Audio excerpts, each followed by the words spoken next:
Hello guys, हमारे 6th episode की starting होती है इलुमी से, जो कि बॉक्सो को लामिस और उसके पेस्ट के बारे में बता रही होती है कि किस तरह से उनके फ्लोर पे अटैक हुआ था, जिससे कारण उनका विलेज पूरा का पूरा तबाह हो गया था। तो बॉक्सो कहता है कि इस बार ऐसा नहीं होगा और वह लामिस को प्रोटेक्ट करके रहेगा। इसके बाद हमें एक लड़की को दिखाया जाता है जो कि बॉक्सो के पास आ रही थी। वह लड़की कुछ लोगों की आवाज़ सुनती है और वह जल्दी से जाके बॉक्सो के पीछे छुप जाती है और हमें पता लगता है कि यह और कोई नहीं, हमारा टकला गार्ड और उसका फ्रेंड है जो कि यहाँ पर कुछ खाने और पीने के लिए आए थे। उसके बाद में वह दोनों जाने लगते हैं और हमें पता लगता है कि ये लड़की हमारे टकले गार्ड को पसंद करती है। नेक्स्ट डे वह लड़की उसी गार्ड से मिलती है और वह एक दूसरे को ग्रीट करते हैं और कहते हैं कि मैं तुम्हें मिलने के लिए तुम्हारी शॉप पे गया था पर मुझे तुम नहीं मिली।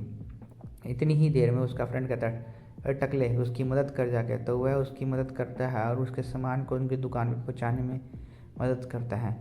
और वह लड़की उसको इम्प्रेस करने के लिए रात को बॉक्सो के पास मदद के लिए आती है। तो बॉक्सो उसे कुछ खाने के आइटम्स को देता है, जिसे देखकर वो सोचती है कि वह इसका क्या करेगी। तब बॉक्सो कहता है कि तुम इसका सूप बना देना, जिसको खाकर वह बहुत ज़्यादा खुश हो जाएगा। और वह बॉक्सो को थैंक्स करके वहाँ कहती है कि मैं ठीक है, और वह बहुत ज़्यादा एक्साइटेड हो जाती है। और हमारा प्रोटैगनिस्ट कहता है ये तो बहुत ज़्यादा क्यूट है, लव कितना ऑसम होता है ना यार। इसके बाद में हमें नेक्स्ट डे का सीन दिखाया जाता है जहाँ पर उसके बॉक्सों के पास में लामिस और इलुमी आ रहे होते हैं और वो कहते हैं यार कितनी गर्मी है, चलो कुछ ठंडा हो जाए। तो वह दोनों कोक निकाल के पीने लगते हैं और लामिस उससे कहती है बॉक्सो, मैं तुम्हें बताना भूल गई कि हम कुछ देर में अपने एडवेंचर के लिए निकलेंगे और हमारा काम होगा इस फ्लोर के तीनों मॉन्स्टर्स के बारे में जानकारी इकट्ठी करना। हाल ही में हम इस फ्लोर पे मॉन्स्टर बढ़ गए हैं और हमने स्नेक और फ्रॉग को तो हरा दिया, लेकिन क्रोकोडाइल की पॉपुलेशन ना बढ़े, तो हमें इस चीज़ को चेक करने के लिए भेजा जा रहा है। और अगर बढ़ रही होगी तो हम उनमें से कुछ को एलिमिनेट कर देंगे ताकि उनकी पॉपुलेशन कंट्रोल में जाए। तभी इलुमी कहती है कि पता नहीं इस फ्लोर में क्या हुआ है।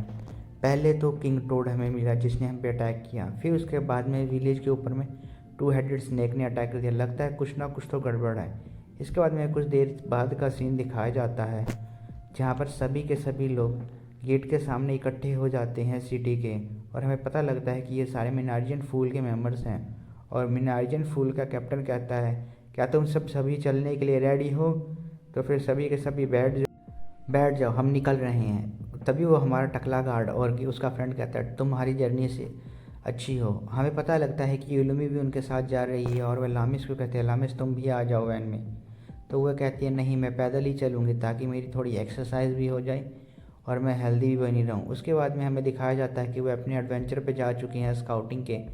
हमारे को मिनार्जियन फूल का कैप्टन ऊपर रेस्ट करते हुए दिखाया जाता है। इतनी ही देर में वह फिन फ्रॉग उनके ऊपर में अटैक कर देते हैं। उन फिन फ्रॉग को अटैक करता हुआ उनके ग्रुप का एक आर्चर देख लेता है और वह तभी अपने एरो से एक फ्रॉग को मार देता है। और उसके बाद में काफ़ी सारे अपने एरोज का इस्तेमाल करके वह बाकी सभी के सभी फ्रॉग्स को भी मारना स्टार्ट कर देते हैं। उसके बाद में हमें इलुमी को दिखाया जाता है जो कि लामिस को कुछ दे रही होती है और हमें पता लगता है कि यह एक शीशे की कोक की बोतल है। वह कहती है कि बॉक्सो ने कहा है कि तुम इसका यूज़ करो उनको भगाने के लिए। तो लामिस उसको फेंकती हैं, पर लामिस उसे इतनी ज़ोर से फेंकती हैं कि बेचारा वो तो बोतल आसमान में ही चली जाती है, जिसे देखने के बाद में इलुमी कहती है वाह क्या मारा है। इलुमी एक देखने के बाद कहती है कि मुझे नहीं लगा था इतनी दूर चला जाएगा, एक तो निशाना कभी ढंग से लग जाओ। उसके बाद हमें कुछ देर बाद का सीन दिखाया जाता है जहाँ पर सभी रेस्ट कर रहे होते हैं और बॉक्सो के खाने की तारीफ़ कर रहे होते हैं और कह रहे होते हैं कि वाह बॉक्सो का खाना कितना टेस्टी है। और उसके बाकी मेंबर कह रहे होते हैं बॉक्सो के कारण हमें अब शिकार करने की ज़रूरत नहीं पड़ेगी, वाह ब्रदर। बॉक्सो उनके बाद में उन सबके लिए एक टॉयलेट बना देता है जहाँ पर वह सभी रेस्ट करते हैं और फ्रेश होने के बाद में अपने एडवेंचर को कंटिन्यू करते हैं। कैरियल अपने दोनों मेंबर्स को कहता है कि जाओ और पता करो कि आखिर कितने सारे क्रोकोडाइल हैं और ताकि हम एग्जैक्ट आइडिया लगा के प्लान को बना सकें। कुछ देर बाद वो दोनों मेंबर वापस आते हैं और कहते हैं कि लगभग में वह 30 हैं और मेरे ही साइज़ के होंगे। तभी कहती है कि 30 तो एक नॉर्मल सा है, इनके ग्रुप में मैक्सिमम 50 लोग होते हैं, हमें कुछ आइडिया सोचना होगा ताकि हम जल्दी जल्दी हरा सकें। तभी कैरियल कहता है कि क्यों ना हम उन्हें पे रात को हमला करें। तो वो कहती है नहीं, हम रात पे अटैक नहीं कर सकते हैं क्योंकि वे नॉकटर्नल होते हैं, जिससे कारण वे हम पे ज़्यादा अग्रेसिव हो जाएंगे। तो कैरियल कहता है चलो क्यों ना यहीं पर रेस्ट करें। तो सभी पार्टी मेंबर खुश हो जाते हैं और रात को रेस्ट करके कोई आइडिया सोचने लगते हैं कि उन्हें कैसे हराएं। तभी बॉक्सो अपने आप को एक आइस वेंडिंग मशीन में कन्वर्ट कर लेता है और लामिस को इससे एक आइडिया आता है। तो वह नेक्स्ट डे सारी की सारी आइस को नदी में गिरने लगती हैं, जिससे कारण नदी का टेम्परेचर गिरने लग जाता है। और वह दोनों स्काउट्स वापस आके कहते हैं कि हमारा प्लान काम कर गया, सारे के सारे क्रोकोडाइल वापस नदी से बाहर आ गए हैं ताकि अपना टेम्परेचर बढ़ा सके। तभी कैरियोल कहता है तो ठीक है, ये बेस्ट टाइम है, बस हमें अपने आसपास थोड़ी सी फोक करनी होगी। और अपने मेंबर को कहता है क्या तुम थोड़ी सी फोक कर सकती हो? तो वो कहती है मेरे लिए मुश्किल है, क्योंकि इतने बड़े एरिया में फोक करना बहुत ज़्यादा मुश्किल हो जाएगा। तो वह कुछ सोच ही रहे होते हैं कि तभी हमें दिखाया जाता है कि बॉक्स अपने आप को एक लिक्विड नाइट्रोजन वेंडिंग मशीन में कन्वर्ट कर लेता है और वह सारे के सारे लिक्विड नाइट्रोजन को पानी में गिरने लगता है, जिसके कारण काफ़ी ज़्यादा धुआं होने लगता है। और वह अपने मेंबर से पूछता है क्या अब तुम अपने मैजिक को इस्तेमाल करके स्कोर बढ़ा सकती हो? तो वो कहती है हाँ। और वो कहता है कि आखिर मेरा बॉक्सो को लाने का आइडिया बिल्कुल सही था, अब बॉक्सो हमारे देखो कितना काम आ रहा है। उसके बाद में उसके मेंबर कहते हैं कि बॉक्सो का क्रेडिट को लेना बंद करो। यह सुनने के बाद में मैनार्जियन फूल का कैप्टन कहते हैं कि तुम मेरी बार बार बेइज्जती कर रहे हो, मैं नहीं जाने वाला किसी एडवेंचर पे, तुम सारे के सारे प्लान के हिसाब से जाओ और उनको खुद ही लड़ लो।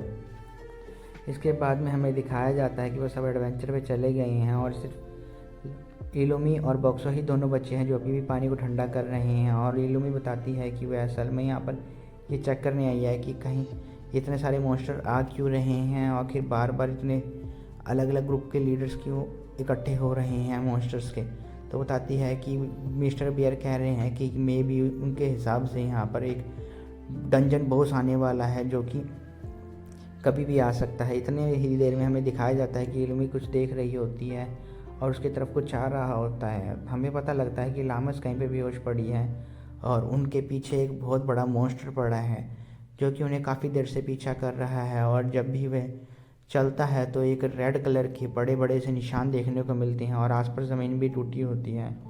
तो हमें पता लगता है और इलुमी बताती है कि असल में यह और कोई नहीं बल्कि वही डंजन बॉस है और ये चल रहा है तो ज़मीन भी तोड़ रहा है। और तभी कैरियर कहता है जल्दी आओ इलुमी, जल्दी ऊपर बैठो वरना तुम इंजर्ड हो सकती हो। यह सुनने के बाद में बॉक्सो जल्दी से शील्ड को एक्टिवेट करता है और इलुमी को धक्का दे देता है ताकि कैरियर उसे पकड़ सके और उसे अपने साथ अपने बिठा के उसे दूर ले जा सके। बॉक्सो अपने आप के चारों तरफ बैरियर लगा लेता है ताकि उसे भी कम डैमेज पहुँचे। इलुमी कहती है जल्दी मुझे उतारो, अगर मैंने बॉक्सो को यहीं छोड़ दिया तो लामिस मुझे कभी माफ़ नहीं करेगी अगर बॉक्सो को कुछ हो गया तो। वो कहता है हम बॉक्सो तुम्हें लेने आएंगे, थोड़ी देर रुकना बस। इतनी ही देर में हमें पता लगता है कि वह मॉन्स्टर और कोई नहीं बड़ा सा क्रोकोडाइल है और वह बॉक्सो को देख लेता है और वह बॉक्सो को इतनी ज़ोर से धक्का मारता है कि बॉक्सो एक दूर बड़े सी पत्थर पे जाके गिरता है जिससे कारण उसे काफ़ी डैमेज होता है। बॉक्सो उसका ध्यान अपनी तरफ आकर्षित करता है और उसे खाने के लिए काफ़ी सारे चिकन नगेट्स देता है। वह चिकन नगेट उससे बहुत ज़्यादा पसंद आते हैं तो कहता ले गंदे भद्दे से मगरमच्छ मॉन्स्टर, और खा, जितना खा सकता खा और मोटा हो जा और उन सब का पीछा छोड़ दे।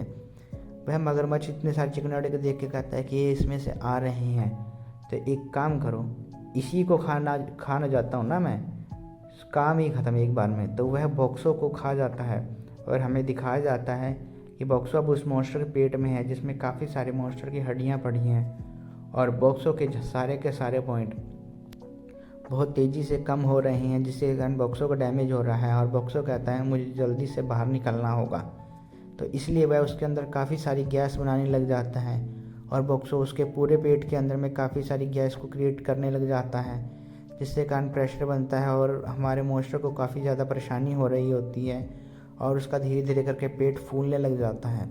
इतनी ही देर में बॉक्सो अपने अंदर एक पेपर टॉवल और एक बोतल को लेता है जिसको गर्म करके आग लगा देता है और बाकी इतनी सारी गैस होने के कारण मॉन्स्टर के मुंह से भी आग निकलने लग जाती है और मॉन्स्टर को काफ़ी ज़्यादा तकलीफ़ हो रही होती है।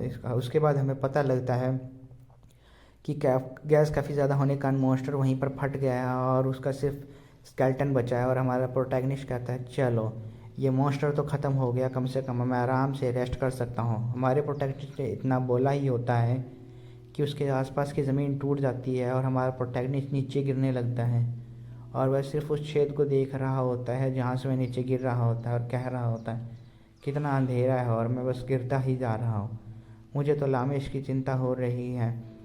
और मेरे पास दिमाग में लामिस का रोता हुआ चेहरा आ रहा है जब उसे पता लगेगा कि मैं पूरा फ्लोर से नीचे गिर चुका हूँ। तो हमारा फ्रेंड्स यहीं पर ये एपिसोड हो जाता है ख़त्म। तो इस वीडियो को लाइक कीजिएगा, चैनल को सब्सक्राइब कीजिएगा। जल्दी ही मिलते हैं इसके नेक्स्ट एपिसोड में। तब तक के लिए कीप वॉचिंग एंड मैं इसका जल्दी ही नेक्स्ट एपिसोड लेके आऊँगा।